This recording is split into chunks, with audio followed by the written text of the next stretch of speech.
Bow Bakers, when I go through all of your requests, one thing is very apparent. You guys love Nutella. So in true bigger, bolder baking fashion, I'm going to show you how to make your own perfect homemade Nutella and crepes. Because what goes better with Nutella than crepes? So let's get baking. So I know some of my recipes are more intricate than others, but my mom used to whip up crepes for 5 kids like that. So I know that all of you will be able to do this. In a large bowl, we're going to add in our flour, salt, egg, and milk. And then gently mix these ingredients together. And then lastly, add in the melted butter and mix in until just combined.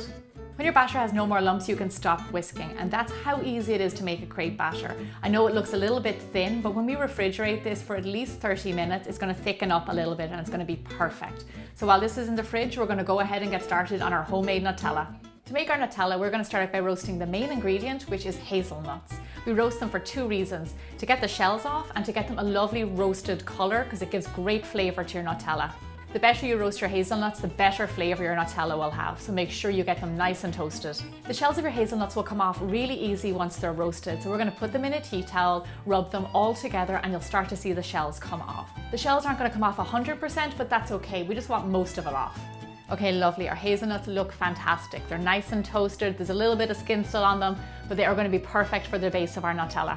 Our next step is to process our hazelnuts in a food processor until you get a nice smooth paste, almost like peanut butter. You can also do this in a blender. I haven't personally tried it, but I've seen other people do it and it worked. At this stage, you want to scrape down the sides of the bowl again. You want to get all the lumps of nuts back down in there. Now, I know this might look like it's ready because it's like a paste, but we need to actually see the oil come out of the hazelnut. So we're going to go again for another few seconds. And there we have it. Oh my gosh, this looks gorgeous. As you can see, this is so much different than a few seconds ago when I showed you. You see the shininess on top? That's the natural oils of the hazelnut coming out, and this is what we want, like a fatty kind of a nut butter. Now, the reason that we processed it so long as well is that we need it nice and smooth, because the smoother you get it now, then the smoother your end result will be. You don't want any lumps of nuts in there. You want it totally smooth. Okay, lovely. Now in with the rest of our ingredients.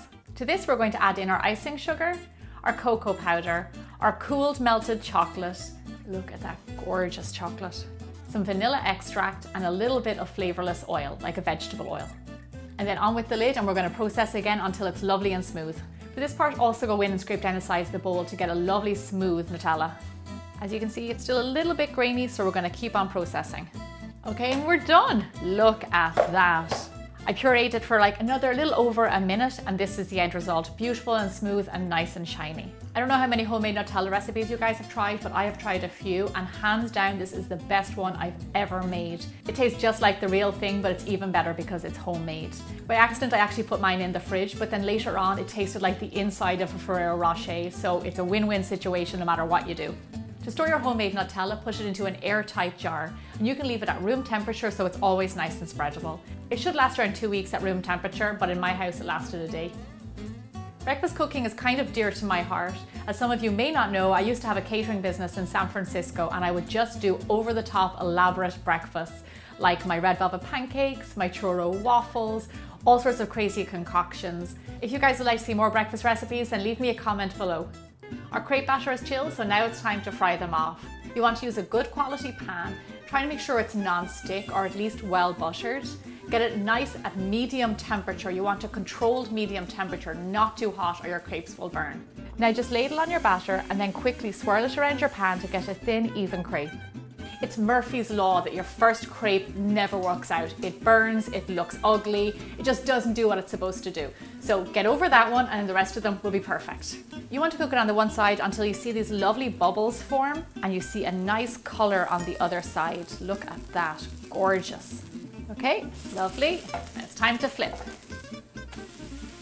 Gorgeous. Okay, my first one didn't turn out too bad, but it's happened to me before. Look at that beautiful color. This is what you want. Now that it's got nice color on the other side, it's done. Lovely. We're gonna put it onto our plate and then move on to our next crepe. Okay, so we're gonna cook off another crepe. For each crepe, I measure around 1/3 of a cup, which is like 2 small ladles. And just like before, quickly swirl it around your pan. Looks great. We have all of our little bubbles. We're gonna let it cook a little bit more. If you've ever been to Paris, you'll see them on the streets preparing crepes and Nutella. It is just like the best European street food. As you can see, they cook really fast. All you want to do is get a little bit of color and then flip them over. I'm gonna do something really bold and try and flip it in the air. 1, 2, 3. Oh, yay! Ta-da! This crepe batter actually doesn't contain sugar, so it can be used for savory crepes as well as sweet.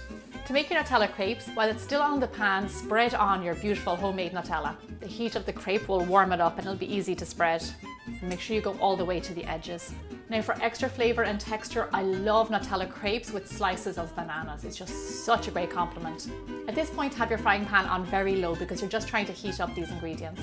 And then simply fold it over. Oh my gosh, I can smell the chocolate. And then fold it over one more time. I like to serve at least 2 because 1 is never enough.